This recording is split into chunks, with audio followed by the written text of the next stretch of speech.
La tasa de inflación en Turquía se ubica en el 19,5%. Los tipos de interés en la economía ascienden al 19%.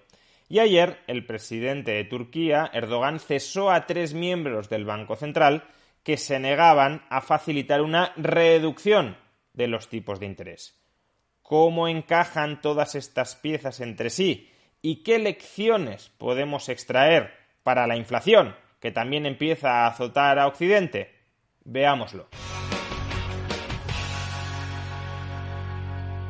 ¿Por qué suben generalizadamente los precios en una economía monetaria? Es decir, ¿por qué hay inflación?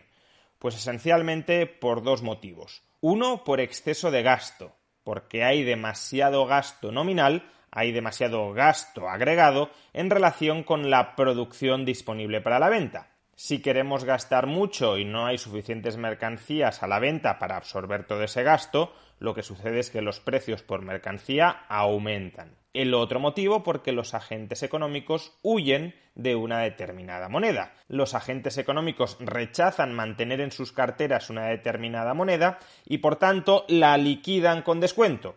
Y ese descuento en el precio de la moneda en relación con el resto de bienes es lo que también puede dar lugar a la inflación. En un vídeo anterior ya explicamos que la inflación que ahora mismo están sufriendo muchos países, desde Estados Unidos hasta China, pasando por la Unión Europea, es una inflación vinculada esencialmente con el exceso de gasto nominal en relación con la producción disponible. Después de la pandemia han aparecido cuellos de botella que limitan la capacidad de nuestras economías para aumentar la oferta y el aumento del gasto privado, cebado por estímulos monetarios y también por el aumento del gasto público, ha llevado a que el gasto total vaya por delante de la expansión de la producción. Y eso es lo que está elevando esencialmente los precios. Ahora bien, en ese mismo vídeo también advertimos del riesgo de que se pudiese producir una inflación del segundo tipo, es decir, una inflación por caída de la demanda de la moneda si la inflación y las expectativas de inflación no se atajan a tiempo.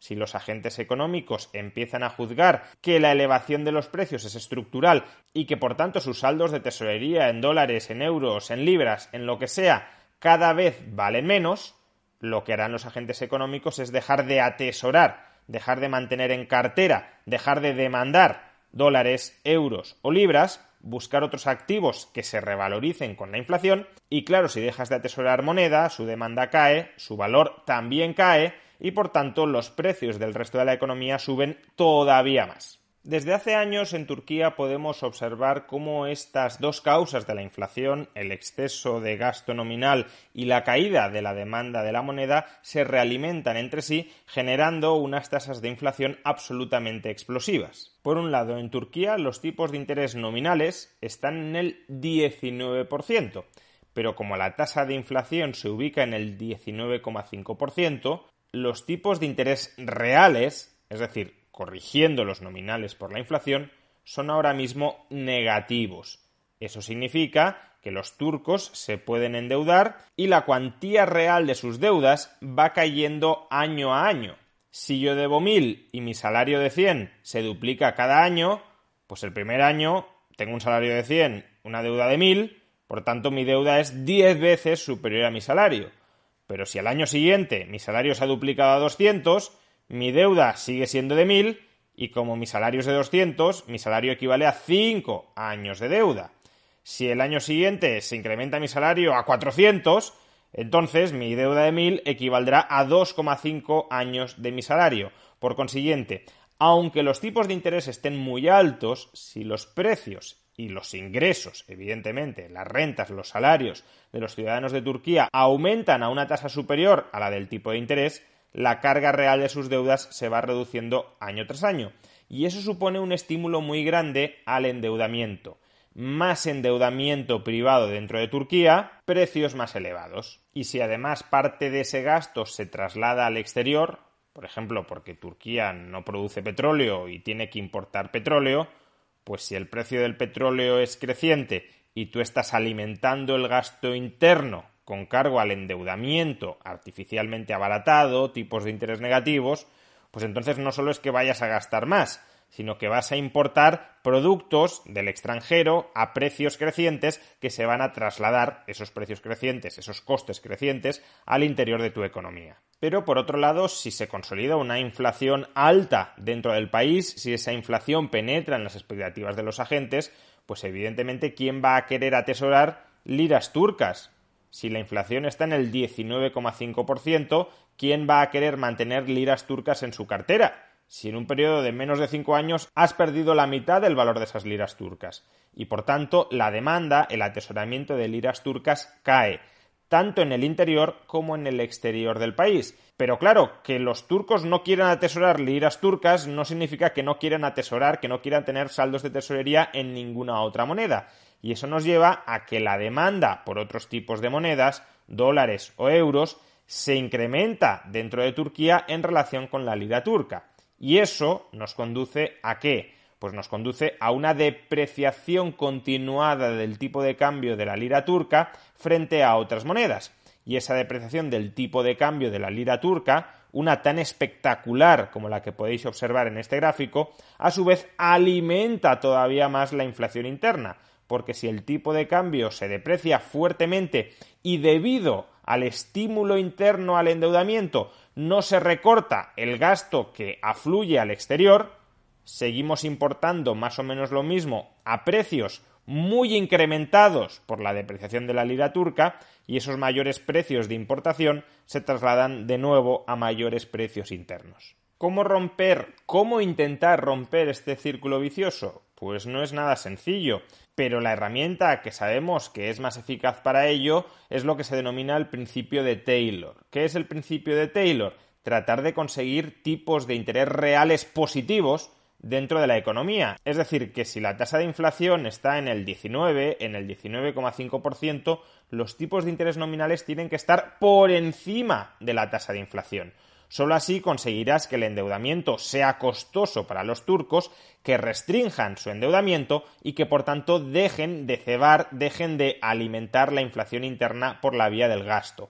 Además, si un banco central lanza la señal de yo estoy tan comprometido a luchar contra la inflación que coloco los tipos de interés en el 19, en el 20, en el 25, en el 30%, en la cuantía que sea necesaria para acabar con las expectativas inflacionistas, eso también puede darle un nuevo barniz de credibilidad a la moneda y puede llevar a que inversores que no querían atesorar liras turcas porque temían que la inflación era muy alta y que por tanto fueran a perder hasta la camisa, ahora puedan estar dispuestos a atesorar la lira durante periodos de tiempo algo más prolongados. Tampoco estamos diciendo muchos años, pero sí algunas semanas o algunos meses sin necesidad de liquidarla a cualquier precio. El principio de Taylor fue la política que aplicó el Banco Central turco a principios de 2019 y fue una aplicación que funcionó. Como podemos observar en este gráfico, a principios de 2019 el tipo de interés del Banco Central, lo que ahí se denomina policy rate,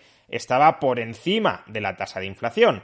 Por tanto, los tipos de interés reales durante la primera mitad, durante prácticamente todo 2019, eran positivos. De esa manera se desincentivaba el endeudamiento de la economía turca. De hecho, Turquía llegó a tener superávit en el saldo por cuenta corriente en el año 2019 y las expectativas de inflación bajaban. ¿Qué pasó en el año 2020? Pues que, como vemos, se bajaron los tipos de interés a raíz de la pandemia y demás, pero se bajaron los tipos de interés por debajo de la tasa de inflación y eso realimentó las expectativas inflacionistas, sobre todo al calor de la recuperación actual, del incremento del precio global de las materias primas, y eso ha conducido nuevamente a que en el mes de septiembre los tipos de interés vuelvan a estar por debajo de la tasa de inflación. Con lo cual volvemos a la casilla de partida. ¿Cómo podríamos volver a mantener a raya las expectativas inflacionistas para evitar este círculo vicioso de inflación que hemos descrito antes? Aplicando el principio de Taylor, deberíamos volver a incrementar los tipos de interés por encima del incremento de la inflación, de tal manera que el tipo de interés real vuelva a ser positivo y eso constriña el endeudamiento interno de Turquía. Problema: tipos de interés reales positivos constituyen un freno a la expansión del PIB, constituyen un freno al crecimiento económico, y eso políticamente es incómodo para los gobernantes, por ejemplo, para Erdogan. Erdogan no quiere que la economía turca se frene, quiere que la economía turca siga creciendo aún con una inflación muy elevada, porque lo que prioriza es el aumento del PIB, es la reducción del desempleo, aun cuando eso genere un boom insostenible que en algún momento deba colapsar. Pero ya sabemos que los gobernantes son especialmente cortoplacistas y lo que les interesa es mantenerse en el poder este mes, el mes siguiente, el año que viene y ya a más largo plazo veremos. Con lo cual, dado que Erdogan no quería que subieran los tipos de interés,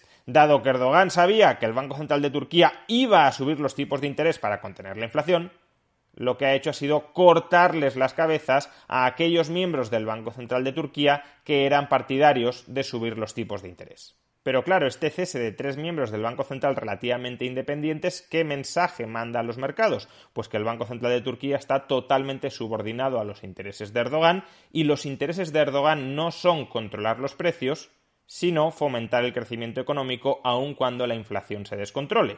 Y por consiguiente, si tú mandas ese mensaje a los mercados, a los inversores, ¿qué harán los inversores? Huir todavía más rápidamente y con más intensidad de la lira turca. Y precisamente por eso la lira turca ayer registró mínimos históricos en su cotización frente al dólar. ¿Lecciones que podemos extraer desde Occidente de este caso? Primero, las inercias inflacionistas, una vez se consolidan dentro de una economía, pueden ser muy difíciles de quebrar. No solo muy difíciles, sino muy costosas, porque pueden requerir subidas muy intensas de los tipos de interés reales, lo cual destroza a corto plazo el crecimiento económico. Pero solo esas subidas reales de los tipos de interés pueden llevar a que se restablezca la confianza en la divisa y a estrangular el crecimiento excesivo del gasto interior. Segundo, cuanto más tardemos en reaccionar políticamente, desde la política monetaria y desde la política fiscal, a las elevadas tasas de inflación que ya se están insertando dentro de nuestras economías, más riesgo corremos de que esas tasas de inflación penetren en las expectativas de los agentes y en que, por tanto, se enquisten peligrosamente. No deberíamos estar ahora mismo tratando de cebar artificialmente el crecimiento económico a costa de despreocuparnos del riesgo inflacionista que ya estamos experimentando. Y tercero, los políticos, cuanto más alejados de la cocina de la política monetaria, mejor. Si la independencia de los bancos centrales se ve minada por interferencias políticas interesadas, por lo que en economía se conoce como dominancia fiscal, es decir, que la política fiscal tiene predominio sobre la política monetaria y la política monetaria se adapta a las necesidades de financiación del gobierno, entonces nuestras divisas experimentarán un descrédito, su demanda caerá y eso alimentará adicionalmente la inflación.